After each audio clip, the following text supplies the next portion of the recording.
The crimson glow of flames licked at the Montana sky as Sophia Ainsworth's lungs burned with each desperate gasp for air, her golden hair singed, and her once beautiful blue dress now tattered and blackened by soot.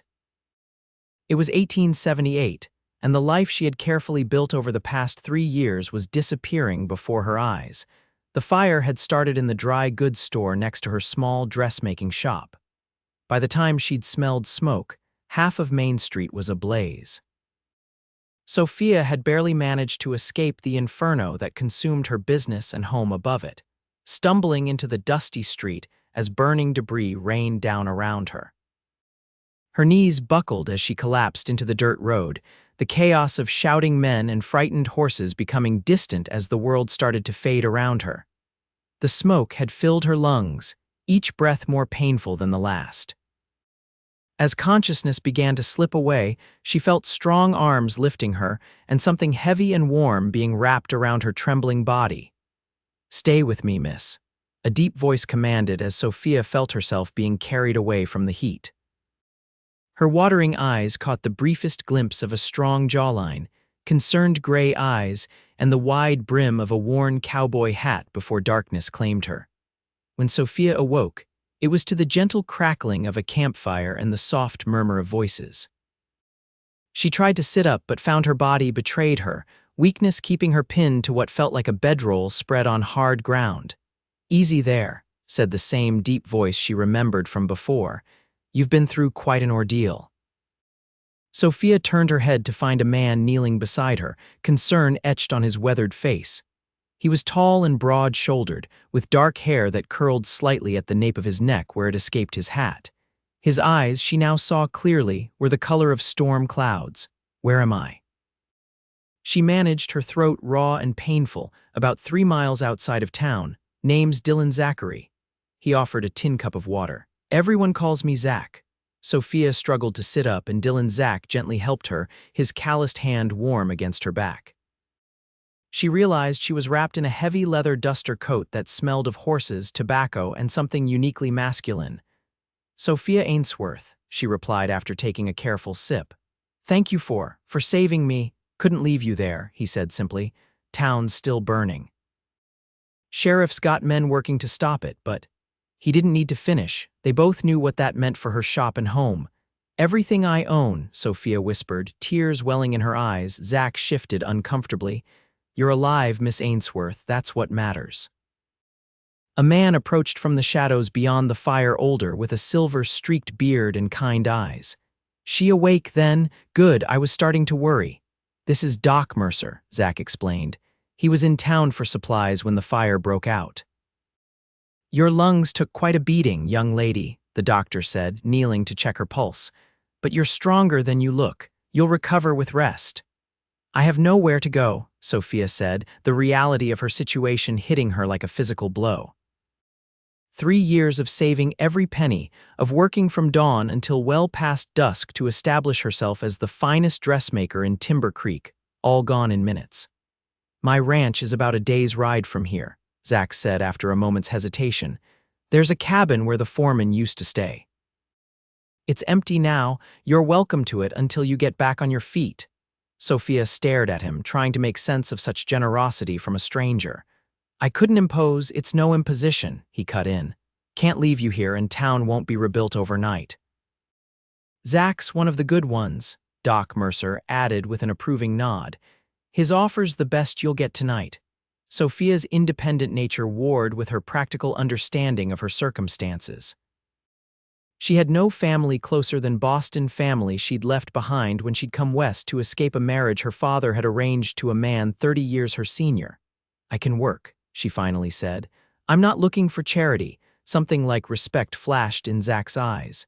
"Fair enough. We can figure that out when you're stronger." The next morning, Sophia discovered that Zach had managed to find a horse for her, a gentle mare borrowed from one of the men in his outfit who had been in town when the fire started. Her ribs ached with each breath, but she refused to show weakness as they prepared to leave. "You sure you're up for this?" Zach asked, watching as she carefully tucked the doctor's borrowed shawl around her shoulders, his coat still draped over her smaller frame. "I don't have much choice, do I?" Sophia replied, attempting a smile. Zach helped her onto the mare, his hands strong and sure at her waist. The brief contact sent an unexpected warmth through her body that had nothing to do with her lingering fever. The journey to the Zachary ranch took most of the day. Sophia struggled to stay upright in the saddle as they rode, but pride kept her from complaining. They stopped several times to rest, and Zach watched her with a careful eye, offering water and the jerky he carried in his saddlebags. By late afternoon, they crested a hill, and Sophia caught her breath at the view before her. A wide valley stretched below, lush with summer grass.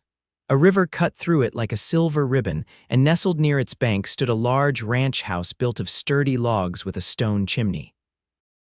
Several outbuildings and corrals surrounded it, and in the distance, cattle grazed on the rolling hills. "Welcome to the Double Z," Zach said, a note of pride in his voice. "It's beautiful," Sophia said honestly. In the golden light of the setting sun, it looked like a painting the kind she'd seen in shop windows back east that depicted the romantic vision of the western frontier. As they approached the ranch, several cowboys emerged from the bunkhouse, watching curiously as Zach led Sophia toward the main house. A woman with iron-gray hair twisted into a severe bun appeared on the porch, wiping her hands on her apron. "Didn't expect you back so soon," she called, her sharp eyes taking in Sophia's disheveled appearance. "Fire in town, Mrs. Caldwell," Zach explained as he dismounted and moved to help Sophia down. "This is Miss Ainsworth. She'll be staying in the foreman's cabin for a spell, Mrs." Caldwell's eyebrows rose slightly, but she merely nodded. "I'll have the boys air it out and get it ready. Supper's nearly on. She looks like she could use a hot meal." Sophia felt herself sway as Zach lifted her from the saddle, her body finally giving in to exhaustion. He caught her against his chest, and she felt the rumble of concern in his voice as he spoke. "Let's get you inside first." The next few days passed in a blur as Sophia's body fought to recover from the smoke and shock. Mrs.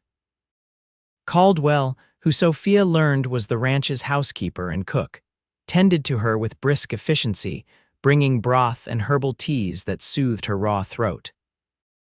Zach visited daily, often just sitting beside her bed in the small but comfortable cabin, talking about the ranch to distract her from her pain and loss. She learned that he'd inherited the Double Z from his father 5 years earlier and had expanded it considerably. He employed 15 men year-round and more during roundups.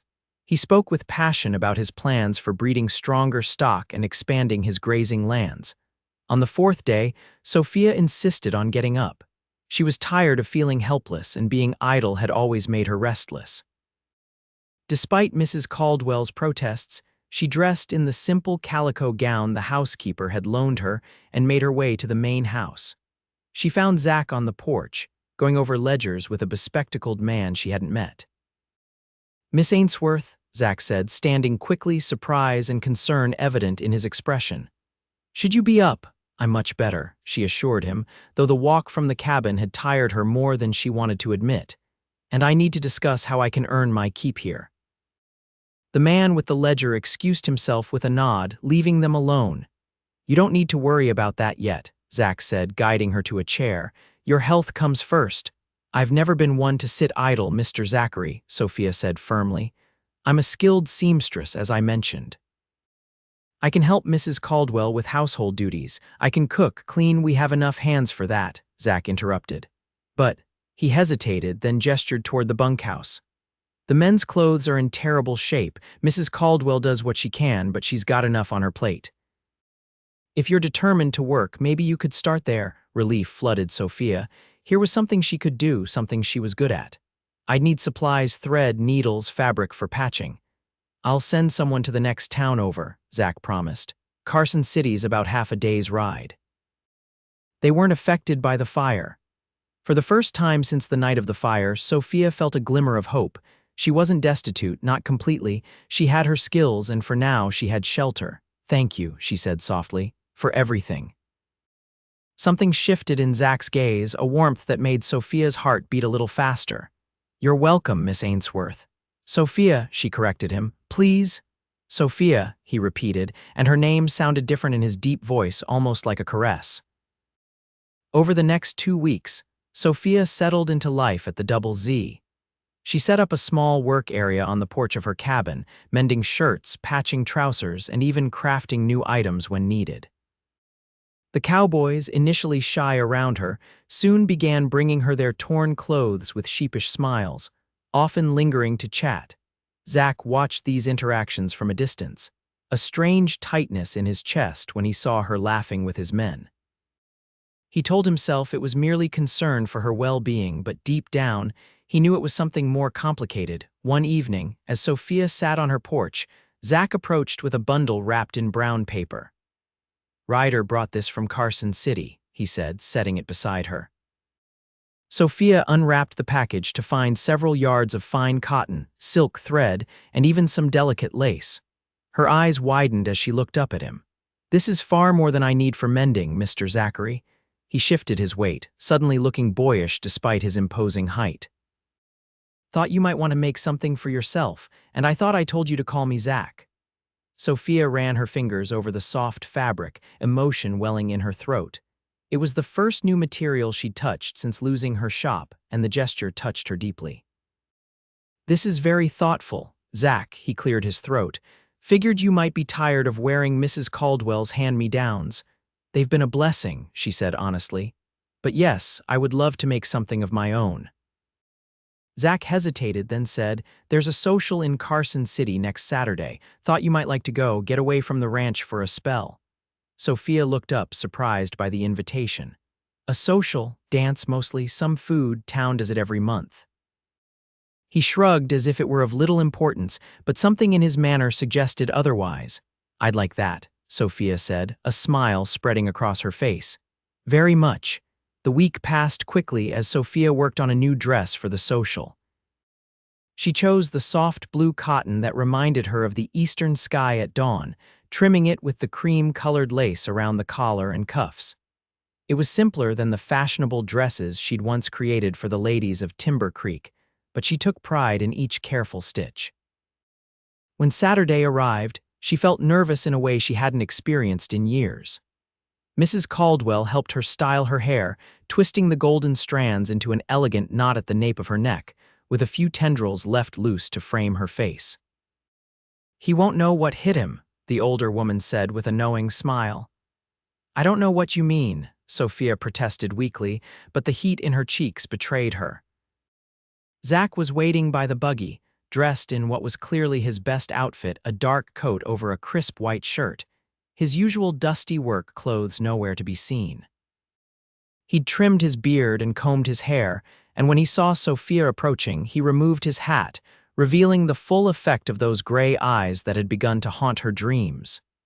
"You look beautiful," he said simply, and the sincerity in his voice made her breath catch. The drive to Carson City gave them time to talk without the usual interruptions of ranch life. Zach told her about growing up on the Double Z, learning ranching from his father. Sophia shared stories of her childhood in Boston, her dream of independence that had led her west, and her determination to rebuild somehow. "Why a dressmaker?" Zach asked as they neared the town. "Seems like a Boston lady would have had easier paths." Sophia smiled, remembering. "My mother taught me to sew. She made the most beautiful gowns, could have been a famous designer if women were allowed such careers. After she died, it became my connection to her, and later my ticket to freedom." Zach nodded, understanding in his eyes. Freedom's worth fighting for. The social was held in the town's largest building, a combination church and meeting hall. Lanterns hung from the rafters, casting a warm glow over the gathered townspeople. A small band played lively tunes in the corner, and several couples already spun around the makeshift dance floor. Sophia felt eyes on her as Zach escorted her inside, his hand warm at the small of her back. She was a stranger here, and curiosity was natural, but there was something more in some of the glances, particularly from the women. Zachary, as I live and breathe," a woman's voice called out. "We were beginning to think you'd sworn off civilization entirely." A striking brunette in a burgundy dress approached, her smile wide but her eyes calculating as they took in Sophia. "Evening, Rebecca," Zach said politely. "May I introduce Miss Sophia Ainsworth?" "Sophia, this is Rebecca Thornton, the mayor's daughter." "Charmed," Rebecca said, though her tone suggested otherwise. "We don't often see Zach with company, he's quite the recluse." "Miss Ainsworth is staying at the ranch temporarily," Zach explained. Her shop was destroyed in the Timber Creek fire. Understanding dawned in Rebecca's eyes, followed by something that looked like relief. "Oh, how dreadful for you. Well, enjoy the social. Zach knows everyone worth knowing here." As she walked away, Sophia raised an eyebrow. "A friend of yours?" Zach looked uncomfortable. "Her father's been trying to marry her off for years. I'm one of the few eligible bachelors in the area with enough land to interest him." "And does she interest you?" Sophia asked before she could stop herself. Zach's eyes met hers, something intense in their depths. "No," he said quietly, "she doesn't." The evening progressed pleasantly after that. Zach introduced Sophia to the townspeople, many of whom expressed sympathy for her losses and admiration for her resilience. When the band struck up a waltz, Zach hesitantly offered his hand. "I'm not much of a dancer," he admitted, "but if you'd like—" Sophia placed her hand in his. "I'd be honored." For a man who claimed not to dance well, Zach moved with surprising grace. His hand at her waist was respectful but firm, guiding her around the floor with confidence. Sophia found herself acutely aware of his nearness, the clean scent of his shaving soap, the warmth of his body so close to hers. "People are watching us," she murmured, noticing the curious glances. "Let them," Zach replied, his voice low. "I'm not seeing anyone but you right now." The words sent a shiver through Sophia, and she met his gaze, finding an emotion there that mirrored the one growing in her own heart. For a moment, the room around them seemed to fade away, leaving just the two of them, moving together to the gentle rhythm of the music. The spell was broken when the song ended, but something had changed between them, a recognition of feelings neither had been ready to acknowledge. As they drove back to the ranch under a canopy of stars, a comfortable silence settled between them. Sophia found herself wondering what the future might hold. She still intended to rebuild her business, but the thought of leaving the Double Z leaving Zach created an unexpected ache in her chest. "Penny for your thoughts," Zach said, glancing at her in the moonlight. "I was thinking about Timber Creek," she said honestly. "Wondering what's left." Zach was quiet for a moment. "I could ride out there tomorrow if you'd like, see what's happening with the rebuilding." "Would you?" Sophia asked, grateful for the offer. "Of course," he said, then added more hesitantly, "unless you'd rather go yourself." Sophia considered this. "I think I need to see it, even if it's difficult. Would you? Would you come with me?" The relief in his face was unmistakable. "I'd be glad to." The next morning, they set out early for Timber Creek. Sophia rode the same mare she'd arrived on, finding comfort in the animal's steady gait. As they neared the town, anxiety built in her chest. What would be left of the life she'd worked so hard to create? The destruction was even worse than she'd feared. Half the town was gone, including the entire block where her shop had stood. Men worked amid the charred remains, clearing debris and beginning to rebuild, but it was clear that Timber Creek would never be quite the same. Zach stayed close as they dismounted and walked through what remained of the main street. Sophia stopped at the burned-out shell of her shop, staring at the blackened timbers and melted remnants of what had once been her sewing machine. "It's all gone," she whispered, tears welling in her eyes despite her determination to stay strong. Zach's hand found hers, his calloused fingers intertwining with her slender ones. "Not everything," he said softly. "You survived." Sophia looked up at him, finding strength in his steady presence. "Yes, I did." They spoke with Sheriff Tanner, who informed them that rebuilding would take months. Most businesses were relocating to Carson City or other nearby towns in the meantime. "You got a place to stay, Miss Ainsworth?" the sheriff asked, concern evident in his weathered face. Before Sophia could answer, Zach spoke. "She's welcome at the Double Z for as long as she needs." The sheriff looked between them, a knowing expression crossing his face. "Good to hear." As they prepared to leave, Sophia made a decision. She would recover what she could from the ruins, perhaps some metal scissors or thimbles might have survived, and then focus on building a new future, not mourning what was lost. With Zach's help, she found a few treasured tools partially protected by a fallen beam. The discovery lifted her spirits, making her feel that not everything from her past life was gone. "Thank you," she said as they mounted their horses to leave, "for bringing me here, for everything." Zach's eyes held hers for a long moment. "You don't need to thank me, Sophia." Back at the ranch, life fell into a comfortable rhythm. Sophia continued mending for the ranch hands, but also began creating new garments, shirts for Zach that fit his broad shoulders better than his store-bought ones, a new apron for Mrs. Caldwell, even a wedding dress for the daughter of a neighboring rancher who'd heard of Sophia's skill. Word spread, and soon women from Carson City and surrounding ranches were making the journey to the Double Z to commission work from her. Zach cleared out a storage room in the main house, setting it up as a proper workspace where Sophia could meet with clients and store her growing collection of fabrics and notions. One evening, as autumn painted the valley in gold and crimson, Zach found Sophia sitting on her porch watching the sunset. Without speaking, he settled into the chair beside her, offering her a steaming mug of coffee. "Business seems to be doing well," he commented after they'd sat in companionable silence for a while. "It is," Sophia agreed. "Better than I expected, actually." Zach turned the mug in his hands, suddenly seeming uncertain. "Been thinking about that." "Oh," Sophia looked at him curiously. "That old storehouse by the East Corral, it's not doing much good as it is. Thought maybe it could be converted. Proper windows, a stove for heat, make a nice shop for you." Sophia stared at him, surprise rendering her momentarily speechless. "A shop here at the ranch." Zach met her gaze, something vulnerable in his expression. "Unless you're planning to leave." The question behind his words hung in the air between them. Sophia's heart pounded as she considered what he was really asking. "I hadn't thought much about leaving lately," she admitted softly. "Good," Zach said, his voice rough with emotion. "Because I've grown mighty accustomed to having you around, Sophia Ainsworth." She smiled, warmth spreading through her chest. "Have you now?" Instead of answering with words, Zach leaned forward and gently took her hand in his. "More than accustomed," he said. "I can't imagine this place without you anymore."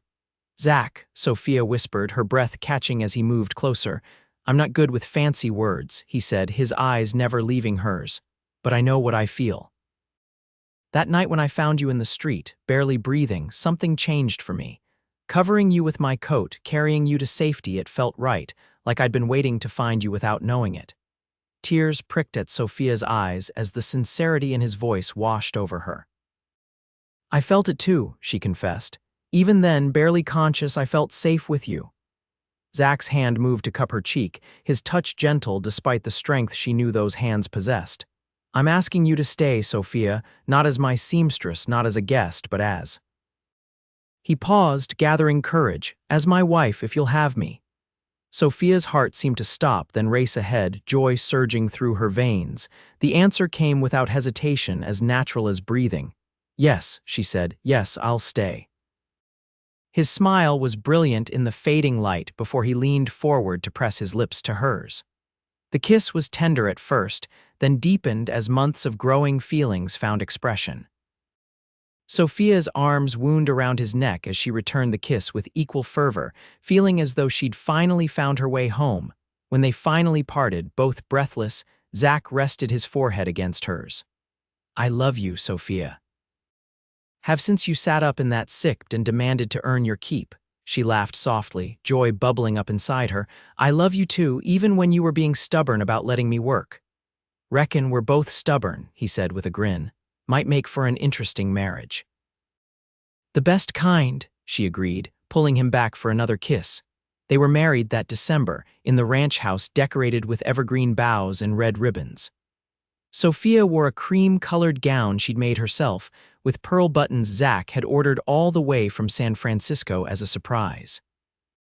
The entire ranch turned out for the celebration, along with half of Carson City and the rebuilding community of Timber Creek. By spring, the converted storehouse was complete, with large windows that flooded the space with light, perfect for Sophia's detailed work. Ainsworth Fine Tailoring read the sign above the door, though most customers now knew her as Mrs. Zachary. On their first anniversary, as they sat by the fire in the main house that was now truly their home, Sophia had news to share. I'll need to adjust my work schedule come summer, she said, watching Zach's face carefully. He looked up from his ledger, concerned. Are you feeling unwell? Quite the opposite, Sophia said, taking his hand and placing it gently on her still flat stomach. Though Mrs. Caldwell tells me that might change in the coming months. Understanding dawned in Zach's eyes, followed by a joy so pure it took Sophia's breath away. A baby, we're having a baby. She nodded, laughing as he swept her into his arms, spinning her around the room before setting her down with sudden gentleness, as if she might break. Careful now, he murmured, his hand returning to her stomach with reverence. Precious cargo. Sophia covered his hand with hers, marveling at how life could change so completely. From the night she'd escaped the fire, barely breathing, to this moment of perfect happiness, the journey had been unexpected but had led her exactly where she was meant to be. I never thought I'd be grateful for that fire, she said softly. But without it, I might never have found you. Zach pulled her close, his arms strong and secure around her. And I might never have found the courage to look for someone like you, he admitted. Guess sometimes life has to burn down what we know to make room for something better. As snow fell gently outside the windows of their home, Sophia knew with absolute certainty that from those ashes, they had built something that would endure a love as vast as the Montana sky and as enduring as the mountains that cradled their valley. A love that had begun with a fire, a breath, and a cowboy's coat.